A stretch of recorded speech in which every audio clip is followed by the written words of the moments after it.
أما بعد أعوذ بالله السميع العليم من الشيطان الرجيم بسم الله الرحمن الرحيم يا أيها الذين آمنوا إنما الخمر والميسر والأنصاب والأزلام رجس من عمل الشيطان فاجتنبوه لعلكم تفلحون انما يريد الشيطان ان يوقع بينكم العداوة والبغضاء في الخمر والميسر ويصدكم عن ذكر الله وعن الصلاة فهل انتم منتهون۔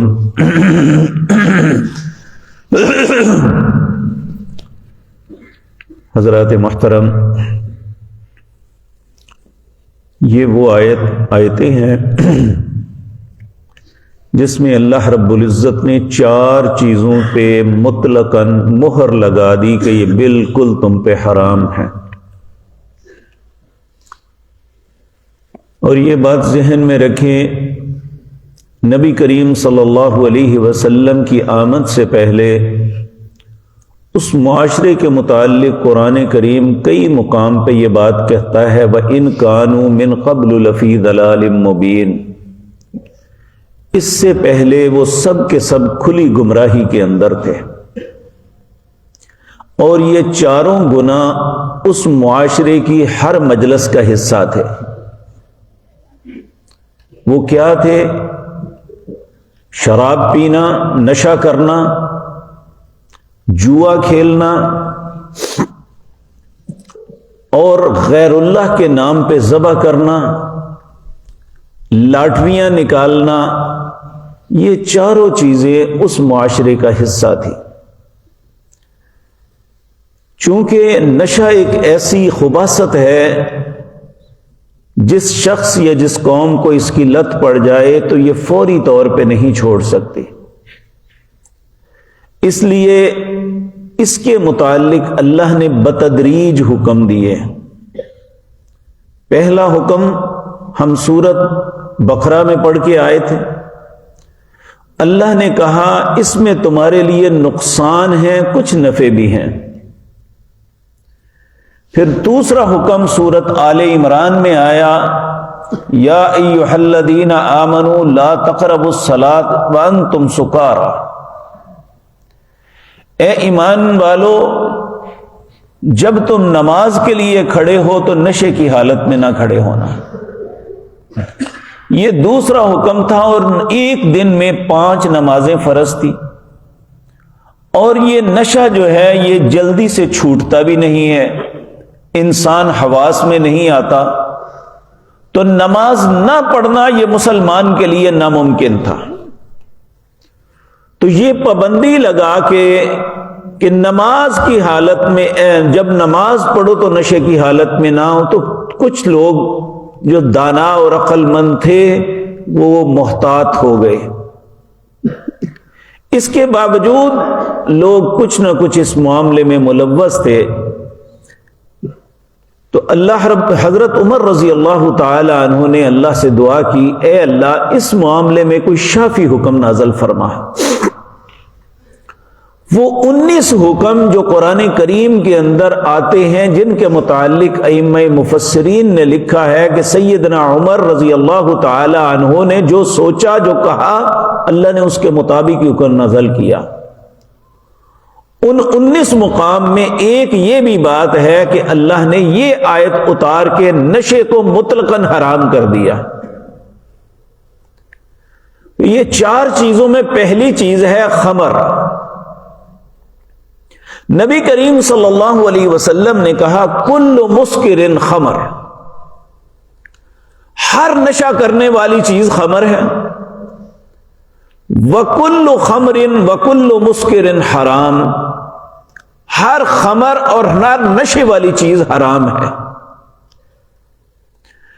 یہاں کہا فجتنبو، رجس پلید ہے، پخانے کی طرح گندگی ہے، من عمل الشیطان، شیطان کا عمل ہے، فجتنبو، باز آ جاؤ اس سے۔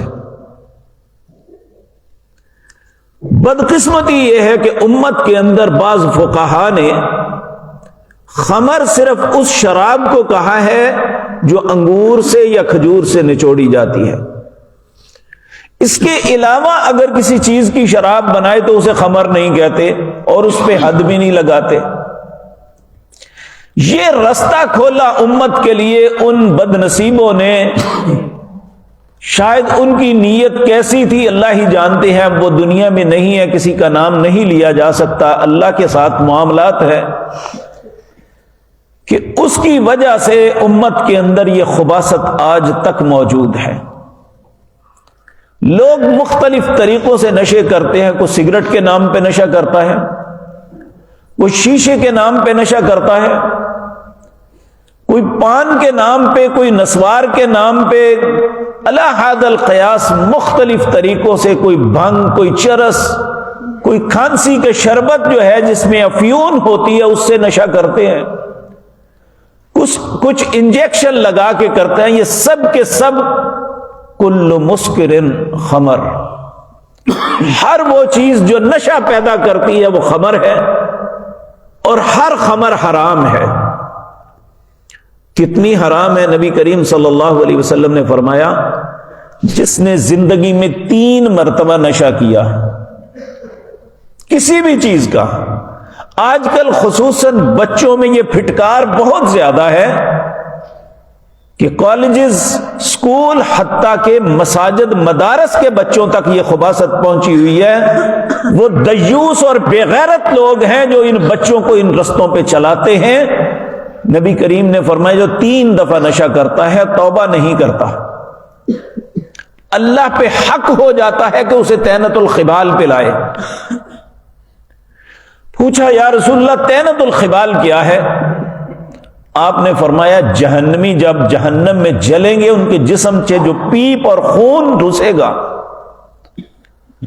اور جو ان عورتوں کی شرمگاہوں سے گندگی نکلے گی, جو ان کا پیشاب اور پخانہ ہوگا, اس کا مکسچر بنا کے ان لوگوں کو پلایا جائے گا جو نشہ کرتے ہیں. اور یہ شراب کی 8 متعلقات ہیں. 8 ہی حرام کاری, حرام خوری, حرام کا ارتکاب کر رہے ہیں.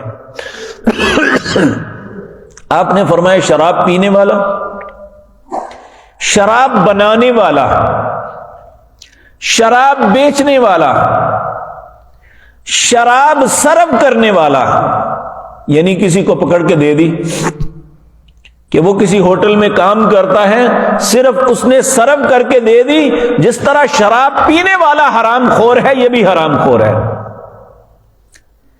اسی طرح کوئی شخص اپنی گاڑی پہ کیری کر کے اسے لے جاتا ہے دوسرے مقام پہ, یہ بھی اسی طرح حرام خور ہے. جو شخص ان چیزوں کو بیچتا ہے وہ بھی حرام خور ہے. 8 متعلقات رسول اللہ صلی اللہ علیہ وسلم نے بتلائی کہ جو ان نشہ آور چیزوں کو بیچتا, لیتا, دیتا, اٹھاتا, لے جاتا, یہ سب کے سب ایک جیسے ہیں. جس طرح پینے والا ہے اس طرح یہ سارے اسی طرح ہیں.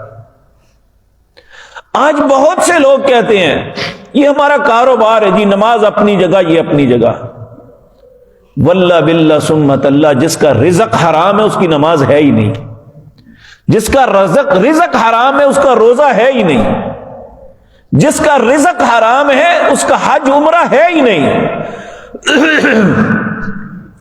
تو اللہ رب العزت نے پہلی چیز جو یاد رکھیں, جس چیز کے متعلق فرمایا کہ رجسن پلید ہے, من عمل الشیطان, شیطان کا عمل ہے, رحمان کے بندے ایسا نہیں کرتے.